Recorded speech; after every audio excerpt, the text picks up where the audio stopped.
Assembleia Geral, muito boa tarde. No programa de hoje vamos analisar os altos níveis de endividamento das famílias e das empresas portuguesas. Os portugueses usam todos os meses mais de 3 mil milhões de euros em crédito, um montante que ultrapassa o rendimento disponível.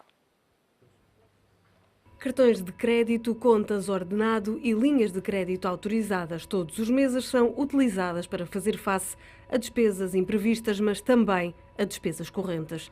São dados do Banco de Portugal que demonstram que este tipo de crédito, chamado crédito revolving, supera todo o restante crédito concedido pela banca. Os cartões de crédito são a principal fonte de endividamento, apesar de serem os empréstimos mais caros do mercado, com a taxa média de juros a situar-se nos 15,8%. Só em 2014, mais de 270 mil processos foram iniciados por incumprimento. 41% correspondiam ao não pagamento a tempo e horas de cartões de crédito. Em 2014, os portugueses recorreram a 3,2 mil milhões de euros por mês, um valor elevado, mas ainda assim um valor muito abaixo dos valores anteriores à crise de 2008. Os portugueses chegaram a utilizar neste ano quase 5 mil milhões de euros por mês. A crise, a necessidade de desalavancagem dos bancos e o corte aos plafons das famílias mais endividadas resultaram numa inversão de tendência. Também as empresas viram o plafond mensal de 16 mil milhões de euros encolher para os 6 mil milhões, montante que atualmente utilizam por mês. 2015 marca agora uma nova alteração de tendência para os particulares, com o crédito concedido para o consumo a disparar. Em março, os bancos concederam 440 milhões de euros para este tipo de crédito, o valor mais elevado desde 2013. Se quiser participar no Cartões de programa crédito. Assembleia Geral de hoje, basta ligar para o número de telefone fixo 21 323 6898, 21 323 6898 e responder à pergunta: os portugueses recorrem demasiado ao crédito? Pode também deixar o seu comentário no site do Económico em www.economico.pt, através do e-mail assembleia.geral@economico.pt ou na página de Facebook do Diário Económico. E são nossos convidados nesta Assembleia Geral Pedro da Anunciação e Natália Nunes, responsável pelo Gabinete de Apoio ao Sobreendividado da DECO. Muito boa tarde aos dois, obrigada por estarem aqui connosco. Pedro da Anunciação, começo por si. Os dados do Banco de Portugal dizem que, de facto, há 3 mil milhões de euros de plafond de crédito todos os meses para as famílias. Como é que se altera este comportamento? Bom, os dados também dizem que se está a alterar devagarinho, mas está-se a alterar, porque falam numa desalavancagem e numa diminuição. Os dados do Banco de Portugal. Eu lembro que em abril saíram uns relatórios do FMI também sobre este assunto e também eram muito negativos sobre o crédito. Eu percebo perfeitamente as pessoas. E sabe o que é que eu tenho a minha experiência pessoal os cartões de crédito, eu resolvi acabar com eles, já não tenho cartões de crédito, porque era uma dor de cabeça, fiz um acordo com o banco, fui a pagar prestações. Mas já reparou que nós em todas as grandes empresas temos crédito facilitadíssimo e que não podemos acabar com eles, não, às tantas não sabemos como é que devemos dar almoço e jantar à família, mas tem no Jumbo, tem no Continente, tem no Corte Inglês, tem na FNAC, tem uma série de cartões de crédito que acabam por ser utilizados também, que eu nem sei se vem aqui, porque aqui falam em cartões de crédito, contas ordenado e linhas de crédito revolving. O crédito revolving, tanto quanto eu sei, refere-se a prestações, não é? O crédito que se repete. Não é só prestações. Não necessariamente. Não é só prestações. Mas aí também se incluem aqueles cartões que estava a falar. Está bem, no dos retalhistas. Sim, também estão aí. Então também está aqui, portanto já está tudo contabilizado. Também era estranho que o Banco de Portugal não tivesse tudo contabilizado, porque eu tenho lá os dados todos, portanto está tudo contabilizado. Eu por acaso tirei um quadro do Banco de Portugal em que a dívida privada não vem inclui empresas privadas e consumidores privados, não vem dividido o consumidor privado e as empresas privadas neste quadro você aqui vê, Maria, Sim. que foi tirado do site do Banco de Portugal. Mas, de qualquer maneira, estou convencido que este trabalho é feito com base num trabalho sério e honesto. São mesmo os dados que saíram no Boletim Estatístico do Banco de Portugal em maio e, portanto, não há dúvida que as pessoas recorrem muito ao crédito. Não sei se haveria outra maneira. Eu desde que este governo está em funções, tive cortes de ordenados para ir para metade. Portanto... Natália Nunes, e esse também, por um estudo que eu li no próprio site da DECO de fevereiro deste ano em relação ao ano passado, era esta também uma das razões. Tinha mudado um bocadinho a causa do endividamento excessivo do desemprego para os cortes nos salários e pensões. Este ano ainda se mantém essa tendência? Ainda continua a ser uma das principais causas, sendo que em 2014, efetivamente, a questão dos cortes salariais e dos cortes nas pensões foi a principal causa que levou as famílias a entrar em dificuldade. Este ano mantém-se a par do desemprego, mas estamos a ver outras causas a assumirem dimensões que até agora não a tinham. Como por exemplo? Tem muito a ver com a ruptura dos orçamentos das pessoas de mais idade, por terem sido fiadoras, por estarem a assumir as dívidas dos filhos e por muitas vezes os filhos em situação de desemprego terem que regressar à casa dos pais. E, portanto, estamos aqui a ver um outro fenómeno e uma nova causa de ruptura financeira da parte das famílias. E como é que olhamos para estes dados do Banco de Portugal de 3 mil milhões de plafond de crédito todos os meses? O que eu diria é que o quadro até já foi traçado. Eu, quando estava a ouvir o Pedro a falar, estava a ver precisamente aquilo que ouço todos os dias dizerem-me do porquê da utilização do cartão de crédito, porque muitas vezes o cartão de crédito serve aqui quase como um complemento ao rendimento e à falta de rendimento e aos cortes dos salários que todos nós tivemos. Por outro lado, nós não nos podemos esquecer que antes da crise todos nós fomos muito incentivados, nomeadamente pela banca, a termos cartões de crédito. E a verdade é que nós na Europa somos do povo que mais utiliza e mais tem cartão de crédito.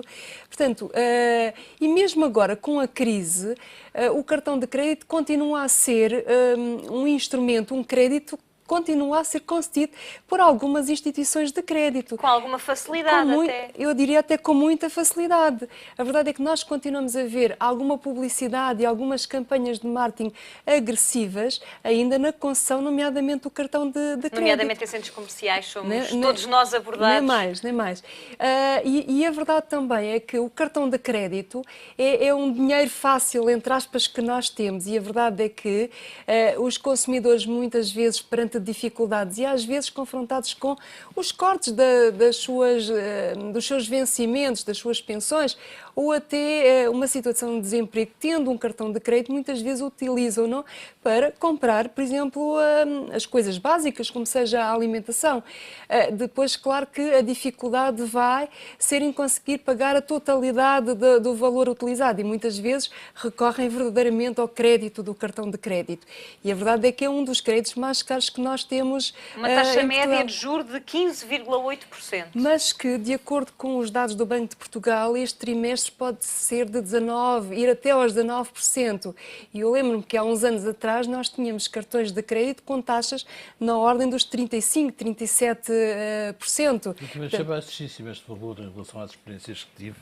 É porque, entretanto, houve alterações legislativas e o Banco de Portugal agora intervém e trimestralmente vem divulgar as TAEGs máximas por tipo de crédito que podem ser praticadas.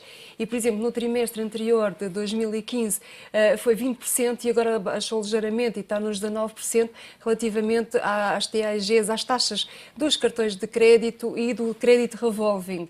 Já agora, o crédito revolving é uma modalidade de crédito que nós temos relativamente recente no mercado, que muitas vezes os consumidores não sabem muito bem como funciona, porque muitas vezes ficam com a ideia de que se trata do crédito pessoal tradicional, que tem um início, que tem um fim e que tem uma prestação concreta. E não é. E poderá ser assim se ele nunca for utilizado, mas a verdade é que conforme eu for pagando, eu já sei que uma prestação tem capital a amortizar e tem juros, e conforme eu vou amortizando o capital, vou podendo voltar a reutilizar esse esse capital. E, portanto, daí o ser o revolving.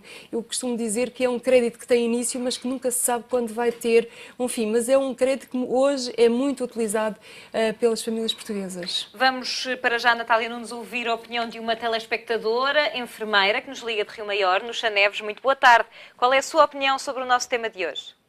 Olá, Marina, e também para os teus convidados.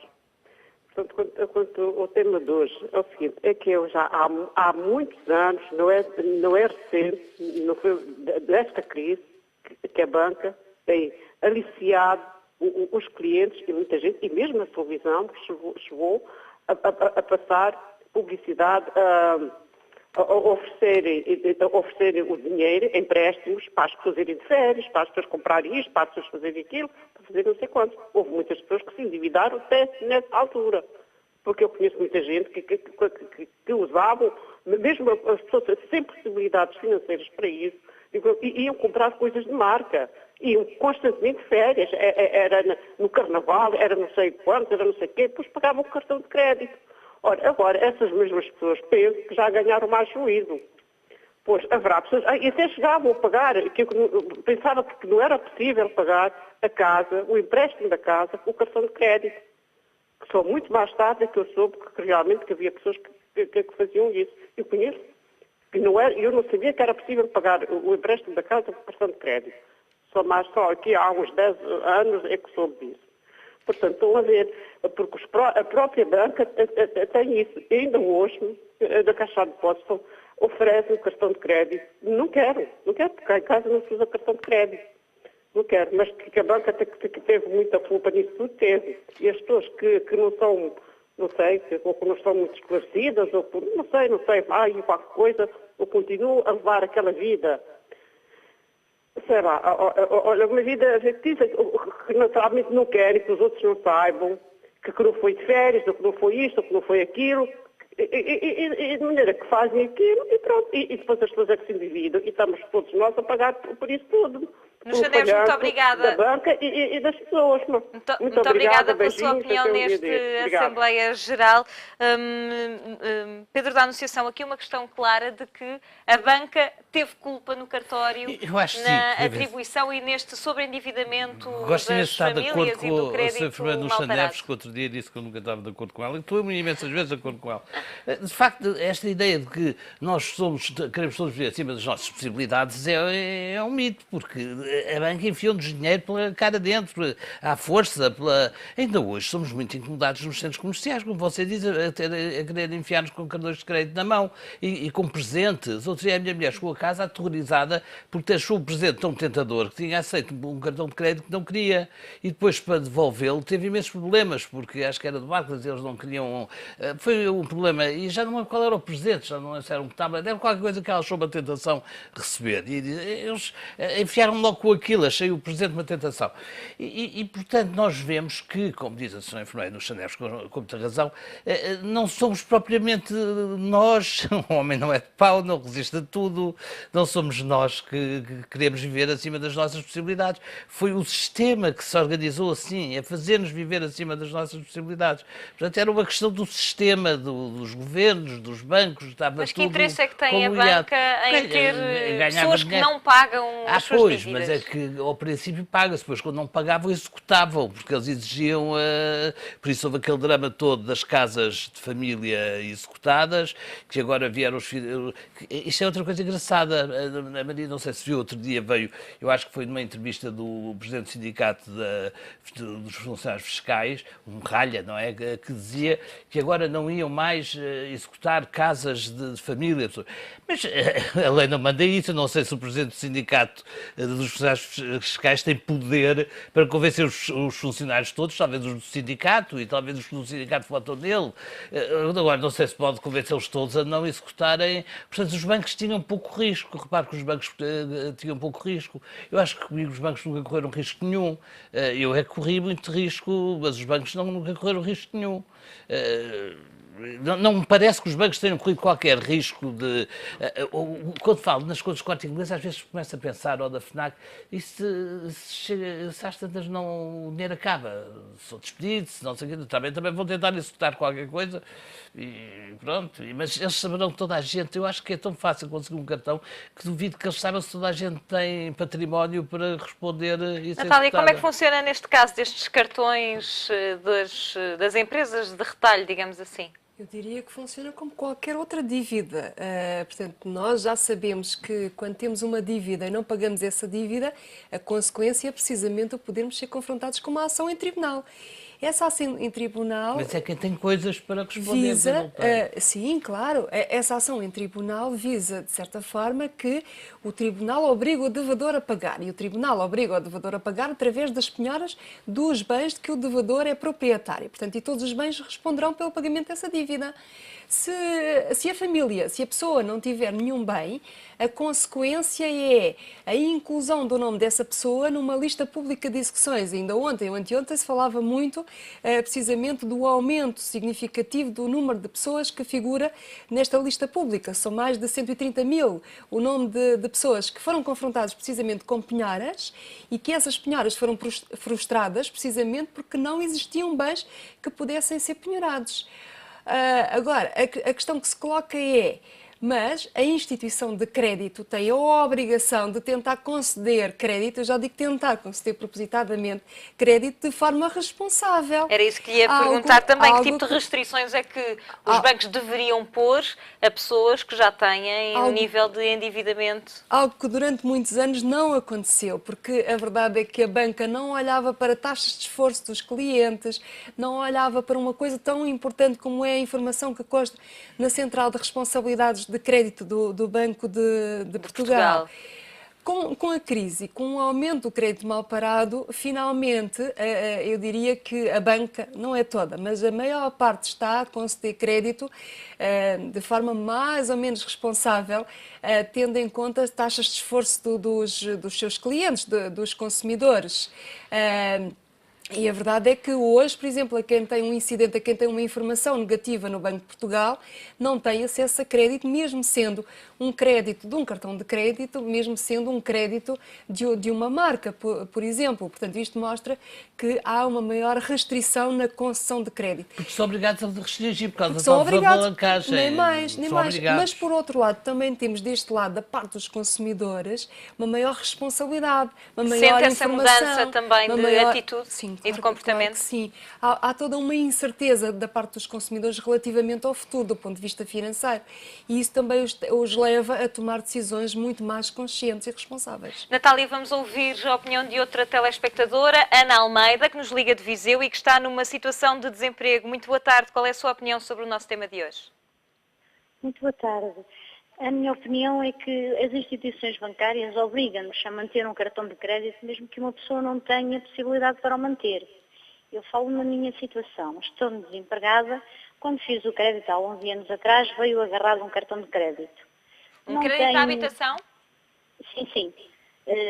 As 3 obrigações que eu tinha, que ter domiciliação de ordenado, pagamentos por conta e um cartão Visa. Pronto. Esse cartão automaticamente está agarrado à minha conta e por mais que eu o queira cancelar, tenho que o trocar por um depósito a prazo no valor de 2.500 euros no mínimo. Se estou desempregada, como é que eu consigo fazer isso? E depois, se eu quiser cancelar esse cartão, é automaticamente elevado o spread que eu tenho no meu crédito. Ou a minha taxa de esforço que eu tenho para fazer para fazer os pagamentos do meu crédito ainda fica pior do que a questão.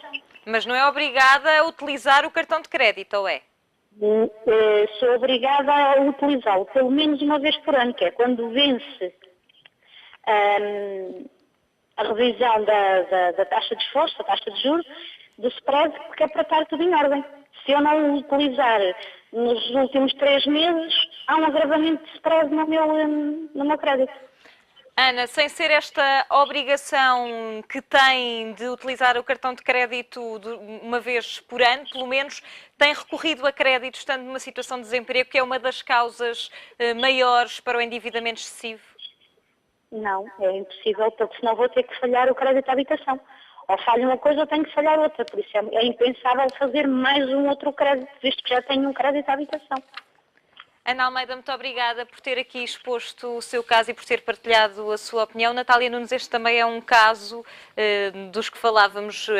A banca, na altura, facilitou, não só facilitou, como obrigou, e ainda hoje assim é, nos créditos à habitação, a ter um cartão de crédito associado. É verdade que sim. E é precisamente aquilo que falávamos, mas de qualquer forma, e de acordo com as informações dadas por esta telespectadora, ela está a utilizar de forma responsável. E se pudesse, nem o tinha. Nem o tinha. E tem e utiliza precisamente para poder beneficiar do spread. Porque ela também sabe que se não tiver aquele produto e se não cumprir os requisitos previstos no seu contrato, perde a taxa de spread que tem prevista. Mas isso resulta das negociações que ela fez. Agora, ela pode tentar sensibilizar a instituição de crédito. Claro que nem todos os bancos são sensíveis, mas pode tentar sensibilizá-lo para a situação em que se encontra, o facto de estar desempregada, e ver a possibilidade de o banco aceitar, mas o banco tem que aceitar expressamente prescindir daquele produto. Pedro, da Anunciação, o cartão de crédito é a forma mais cara de se conseguir um empréstimo, um financiamento. Porquê é que, e tendo em conta o histórico passado, porquê é que as pessoas continuam a recorrer ao cartão de crédito? Porque, como se vê, é o mais fácil. Mas as pessoas também ganharam outra consciência sobre esse facilitismo, ou não? Eu não me considero completamente estúpido e percebo como são as coisas, mas tenho uma família muito grande e tinha de a sustentar. Tenho 8 filhos, aquele era complicado, e o cartão de crédito tinha um plafond grande e aquilo ia dando. Eu, quando tinha uns rendimentos extraordinários, pagava, aquilo vinha para baixo e depois ia continuando a usá-lo, até que uma vez não chegou a vir rendimentos e aquilo começou a entrar... Numa bola de neve. Já não conseguia fazer nada para além da dívida com que estava e cheguei ao entendimento com o banco para pagar o crédito e ficar sem o cartão de crédito. Não tive dificuldades, embora este meu banco, eu devo dizer que não tem nada a ver com o que foi. O BCP, de facto, quando teve uma liderança, eu não quero meter nas guerras do BCP, mas de facto tinha um serviço extraordinário. Sabe que eu vivi 14 anos em Madrid e tive dificuldade em arranjar um banco, estava tão mal habituado. O BCP tinha acabado de aparecer em Portugal quando eu fui para Madrid. E tinha um serviço tão bom que cheguei a Madrid e não tinha um banco que me desse. Por isso fiquei espantado quando vi os bancos espanhóis aqui a comprarem tudo, porque achei os serviços deles é tão mal. Chegam lá, há um tão bom, como é que aquilo vai funcionar? Mas parece que os próprios bancos espanhóis funcionam melhor cá do que lá e agora funciona tudo mal, já nada funciona. O BCP já não é o que era, enfim, bons tempos. Mas mesmo assim, durante uma certa altura, deu muito jeito usar o cartão de crédito. Ia compensando quando faltava dinheiro em casa e era preciso pagar uma escola do miúdo, era preciso comprar comida, era preciso qualquer coisa, passava com o cartão de crédito, era um crédito fácil, não precisava negociar com ninguém, já lá o tinha em casa e depois quando tinha um rendimento de uns tantos e tantos anos maior, pagava tudo o cartão até zero, só que depois voltava a começar e quando eu percebi que não adiantava, porque já andava num ciclo vicioso, não adiantava nada, acabámos com aquilo. Acho que o próprio banco... Eu acho que os bancos não estão a ser, não é por boas razões e por grande responsabilidade estão a fazer isto, é porque há uma desalavancagem do crédito. Portanto, os bancos foram... Acho engraçado, porque aquele relatório do Banco de Portugal que foi feito pelo Vítor Gaspar, que é divulgado em abril, e que quer que venha tudo mais para baixo e que ele acha que é impossível. Do FMI. Feito pelo Vítor Gaspar e que achava que Portugal estava numa tragédia, era o pior país do mundo, e achava mesmo que não era possível voltar a ter os créditos normais, a não ser com um crescimento económico, porque ele achava que os créditos só não vão nunca descer o suficiente, mas se o PIB aumentar muito, ficam com numa percentagem de PIB mais aceitável, era o que ele dizia nesse relatório. E era a única porta de esperança que ele abria, era nós precisarmos, não me parece que este governo nos esteja a prometer isso, mas era nós passarmos por um crescimento económico que nos diluísse um bocadinho as dívidas. Pedro, vamos ouvir a opinião de uma telespectadora que nos liga de Santa Maria da Feira, Emília Veiga. Muito boa tarde. Qual é a sua opinião sobre o nosso tema de hoje? Os portugueses continuam a recorrer demasiado ao crédito? Boa tarde, menina, e boa tarde aos seus convidados que têm aí. É um prazer estar em direto com vocês, que eu gosto muito do vosso canal. Depois que vocês abriram, não tenho outro. O prazer é nosso. Sim. Agora, com respeito ao crédito, olha, menina, e eu crédito nem que eu fosse ao banco, e o banco me dissesse, senhora, tenho aqui 50 euros ou 50 mil euros. A senhora são dados. E eu do banco nem um centavo. E eu no banco não metia um centavo. Não tenho dinheiro. Se eu tivesse fome, eu ia ao pé da minha vizinha e lhe dizia assim, olha, eu necessito uma malga de caldo. Porque eu não sou daqui desta zona. Eu vivo aqui, mas eu sou de Mirandela. Quero uma malga, a senhora me dá uma malga de caldo e eu passo o pano à sua casa, passo a roupa e a senhora me dá uma malga de caldo para mim e para o meu filhinho, se tivesse filhos. Porque os bancos são corruptos. Mas eu vivi muitos anos em Venezuela e sei o que são os bancos. Porque uno quando vai a comer o pão com o diabo para seu cuco, as pessoas aprendem a defender-se na vida. E eu desejo todos os dias, peço a Deus, que Deus acompanhe todos os que vão a emigrar, mas que emigrem com consciência, porque regressam a seu país, se não tiverem para comer, ninguém se lo dá. E uno é que tem que fazer isso. Eu, jamais na minha vida, eu pediria um centavo ao banco. Para mim, são todos. E as pessoas que lá estão a trabalhar, parece que aprenderam todas a mesma cartilha. Emília Veiga, ficou aqui o essencial da sua opinião. Muito obrigada por ter ligado e por ter participado neste programa. Natália Nunes, há também este problema da descredibilização dos bancos. Eu penso que sim, até por causa de tudo o que temos assistido nos últimos tempos, com o BPN, com o BES, Novo Banco, BPP e tudo aquilo que se fala mesmo agora, portanto há alguma incerteza que gera alguma desconfiança da parte das pessoas. Eu recordo-me que quando foi a crise do BES, do Novo Banco, nós, por exemplo, na DEC recebíamos muitas pessoas a perguntarem-nos se deveriam ir ou não retirar o dinheiro do banco e dos bancos em geral, se o dinheiro estava seguro. Portanto, existe toda uma incerteza hoje em dia relativamente aos bancos, mas penso que é um sentimento normal da situação que estamos a atravessar. E há também outros dados do Banco de Portugal que foram divulgados na semana passada, relacionados com o crédito mal parado, que voltou a disparar em março, quando a economia está melhor, quando o PIB está a crescer mais, quando parece que estamos novamente a tentar vir à tona da água da crise económica. É normal que volte a haver mais incumprimento? Mas a verdade é que tudo isso não se está a refletir ainda nas famílias, no orçamento das famílias, no rendimento das famílias. 20% dos salários e pensões na função pública já foram repostos. Está bem, mas a verdade é que isso ainda não é significativo e a verdade é que isso ainda não teve reflexo. A verdade é que continuamos com taxas de desemprego muito elevadas, continuamos com grandes cortes em termos de Estado Social e, portanto, tudo isso leva a que haja muitas famílias que ainda não consigam sobreviver e honrar os compromissos. Daí o não conseguirem honrar nomeadamente o crédito à habitação. E devo dizer que, para nós vermos que existe um aumento do crédito à habitação, do incumprimento do crédito à habitação, é revelador do agravar da situação financeira das famílias.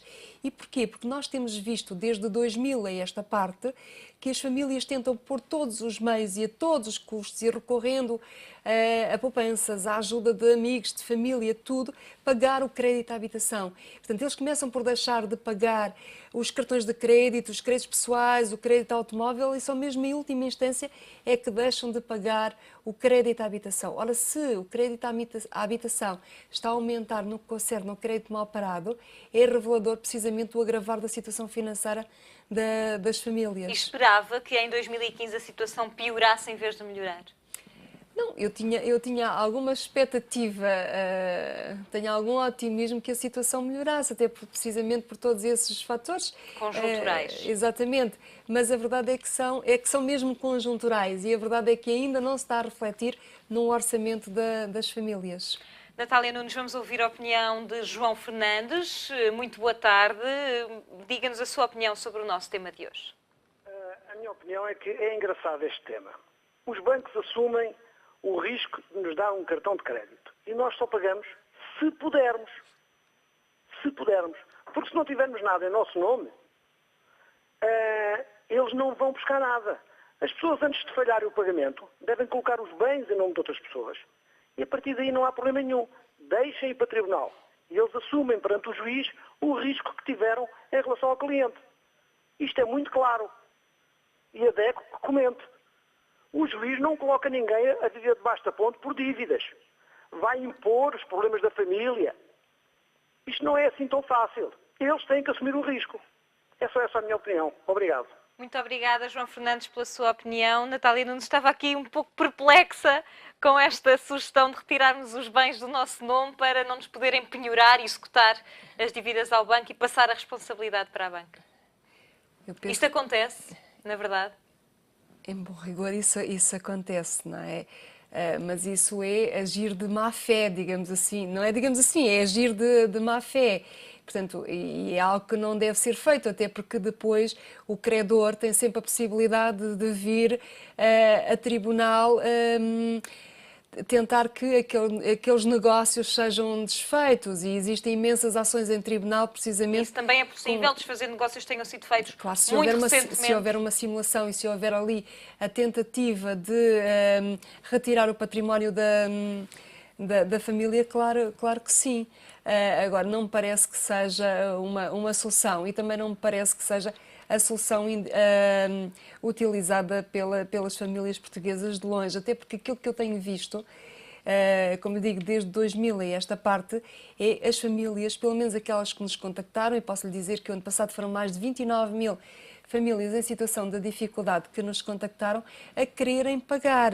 Elas não podem apagar os valores que lhes estão a ser pedidos pelos bancos e às vezes não há flexibilidade da parte dos bancos em fazer acordos de acordo com a capacidade financeira, mas as famílias querem pagar, não andam propriamente a tentar encontrar esquemas para fugir ao pagamento.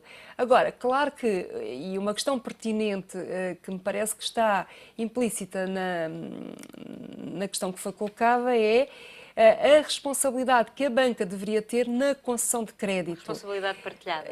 Mas a verdade é que a responsabilidade acaba por ser só de uma parte, acaba por ser sempre do consumidor, porque as consequências, se ele não pagar, terão um reflexo sobre o seu património. Portanto, e nunca se irá responsabilizar a instituição. Quem concedeu esse crédito de forma mais irresponsável, nem mais. Se assim podemos dizer. E a verdade é que aquilo que nós entendemos é que deveria haver uma alteração legislativa de forma que a responsabilidade pelo menos fosse partilhada. E neste momento a legislação que nós temos apenas imputa a responsabilidade ao devedor.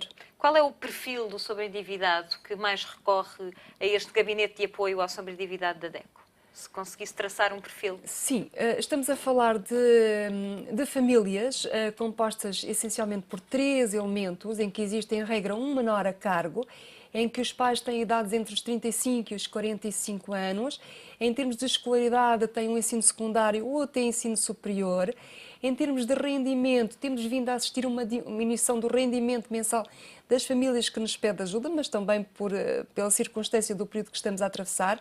E neste momento têm rendimentos iguais ou superiores aos 1.000 euros líquidos mensais. São famílias que estão multi-endividadas, que em regra têm um crédito à habitação, créditos pessoais e cartões de créditos, mas são em regra 4. Também tem vindo a diminuir o número de créditos por família. Se estivéssemos a falar, por exemplo, em 2008, eu diria que as famílias que nos pediam ajuda tinham em regra 7 ou mais créditos, portanto, o ano passado tinham 4 créditos. E são famílias que, a causa das dificuldades, têm a ver com a diminuição dos seus rendimentos, porque elas, em regra, quando contrataram, tinham capacidade para ter aqueles créditos, mas depois, por uma situação alheia à sua vontade e imprevisível, entraram em situação de dificuldade. E aí temos a principal causa, a questão do desemprego e a questão dos cortes salariais. Natália, nós estamos quase a terminar. Vamos ainda ouvir o último telefonema deste programa. Maria Rodrigues está desempregada. Muito boa tarde. Qual é a sua opinião sobre este excesso de endividamento dos portugueses? Peço-lhe que seja breve. Infelizmente, isso acontece porque, na minha opinião, porque é muito oferecido, né? É muito oferecido, a sedução é muito grande e, infelizmente, muitas famílias acham que podem contornar a situação financeira usando esses créditos. Uma coisa que é mentira, que os bancos deveriam deixar bem claro quando vão dar os cartões ou vão fazer os empréstimos. Eu, quando fui comprar a casa com o meu marido, nós tivemos o oferecimento de dinheiro para a compra de móveis e tudo mais. Graças a Deus que eu não aceitei, meu marido não aceitou. Porque senão nós já teríamos perdido a casa. Tá? Porque, infelizmente, quando nós compramos a casa, nós já tínhamos uma financeira já na nossa perna, né? E nós precisamos usar o cartão de crédito. Olha, para a gente conseguir se livrar dessas duas situações de empréstimo, foi realmente muito difícil, né? E nós ficamos mesmo por um fio, quase que nós perdemos a casa. Mas acontece que os bancos, quando fazem o trato com o cliente, eles veem o lado do banco e não o lado do cliente. Ou seja, o banco já olha a longo prazo a possibilidade, sim, de ter cada desse cliente, né, como um possível bem do banco. Né? Eu acho que vocês me entenderam, né? Sim, entendemos perfeitamente. Maria Rodrigues, muito obrigada por ter ligado e ter partilhado também aqui a sua experiência pessoal com a banca. Gostava ainda de, Natália Nunes, estávamos a falar da difícil renegociação, reestruturação das dívidas que a DECO tenta fazer. A verdade é que só 1 em cada 10 é que é possível reestruturar. Porquê que é tão difícil?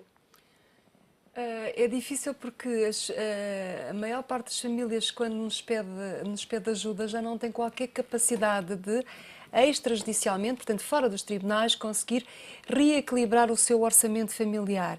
Porque o rendimento que tem é manifestamente insuficiente para fazer face a todo o passivo que existe.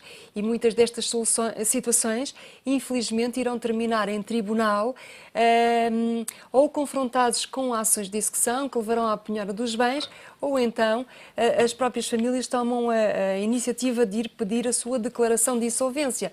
E não é por acaso que nos últimos anos temos visto crescer o número de insolvências dos particulares, sendo que, por exemplo, o ano passado, 60% das insolvências que foram decretadas em Portugal foi de particulares e apenas 40% de pessoas coletivas. Portanto, isto mostra também um bocadinho a situação e o efeito da crise. Portanto, e acabam por ser um número reduzido de situações que têm alguma viabilidade para se conseguir reestruturar, reequilibrar a situação. Agora, posso lhe dizer que, em relação às situações em que intervimos, em mais de 80%, nós conseguimos verdadeiramente ajudar a família a reequilibrar o seu orçamento familiar. Mesmo que não implique a reestruturação da dívida junto do banco? Em regra, leva à reestruturação das dívidas junto dos bancos. Mas não só já créditos, também cada vez mais temos que reestruturar dívidas da água, da luz, do gás, das telecomunicações. Pedro da Anunciação, 1 minuto para terminar, se calhar nem isso. O crédito ao consumo também foi um dos que registrou maiores aumentos. É também um efeito perverso da melhoria da economia que se tem sentido? É que eu não tenho sentido, eu há bocadinho fiquei perplexo com o seu otimismo, eu não tenho sentido, sabe? Eu vi outro dia que houve pela primeira vez uma greve da Inspeção-Geral de Trabalho, a primeira vez desde sempre, porque eu achava estranho como é que, sabendo nós que algumas empresas no centro de Lisboa, com os escritórios do centro de Lisboa, atropelam todas as regras de trabalho e ninguém lhes diz nada. Eu tive cortes brutais de ordenado e os meus não foram repostos, também não trabalho na função pública. fiquei tão perplexo como ouvir o Sr. João Fernandes propor aquela coisa que eu julgava que só as pessoas muito ricas é que faziam, aquelas aldrabices para não pagar, não sei, mas olha, fiquei perplexo das duas maneiras. E até estava a pensar de outra coisa. Por exemplo, não sei se você se lembra, aqui há um ano talvez, o Banco Espírito Santo mandou executar casas de família, acho que foi de dois devedores, e criou um grande zum-zum, vem nos jornais todos, e o Dr. Ricardo Salgado mandou logo parar aqueles casos e dar assim a entender que com uma certa elegância o banco não ia voltar a fazer essas coisas por causa do zum-zum. Antes do zum-zum ele tinha mandado executar. E agora penso eu, e agora que o Dr. Ricardo Salgado já se foi embora, será que este novo banco continua com esses preconceitos sociais e éticos? Saberemos com certeza ceder novamente zum-zum, peso à Anunciação. Natália Nunes, muito obrigada aos dois pela vossa presença neste Assembleia Geral. É o ponto final. Nós voltamos amanhã com outro tema da atualidade. Contamos sempre com a sua opinião. Boa tarde, até amanhã.